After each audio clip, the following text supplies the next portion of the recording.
Ayan, magandang hapon po sa inyo lahat mga Stargen sa buong Pilipinas, Luzon, Visayas at Mindanao. Ako nga po pala si Rick Edwin Watiwat ng Stargen Entertainment Production. 15 years na po akong acting training director. Ayan mga kaibigan, at congratulations po sa lahat ng mga nagwagi sa pamamagitan ng mga modeling contest and another singing contest ng mga naging estudyante po ng Stargen Entertainment Production or Stargen Talent Workshop. Sapagkat ang Stargen Talent Workshop po ay merong acting, dancing, singing at modeling.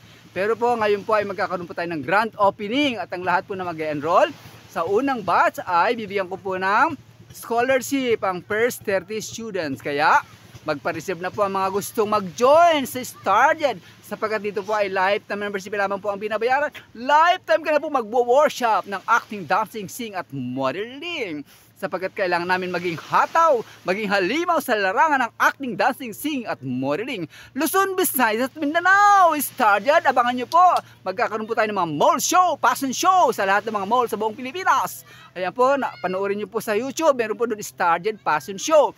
Meron po dyan ang creative wear, casual wear, wonderland wear, and of course, lahat ng klaseng wear na pwede po nating i-fashion show. Meron tayong mga sponsor na nagbibigay po sa atin sapagkat ang mga damit na isusuot nyo po ay libre lamang po sapagkat yan po ay may mga sponsor. Ayan po mga kaibigan, Luzon, Visayas at Mindanao, abangan po ninyo ang Stargen. Ako po ngayon ay naririto sa White Beach at kasama ko po si JP, ang taga-MC The Great Hardware. Kasama ko rin po yan, parang siraulo din na katulad ko yan mga kaibigan. Ayan, shoutout din po sa lahat ng mga taga-MC sa loob ng Oriental Mindoro. Ayan po mga kaibigan, narito po kami sa White Beach upang maglakwasa dahil Sunday naman po mga kaibigan. Paminsan-minsan ay kailangan din nating mag-aliw sa ating sarili sapagkat napaka-boring naman po kung sa bahay lamang tayo mag-i-stay, matutulog at baka tumabalang ang ating pinapataba dyan. Kaya mga kaibigan, shout out ulit sa inyong lahat. Magandang hapon!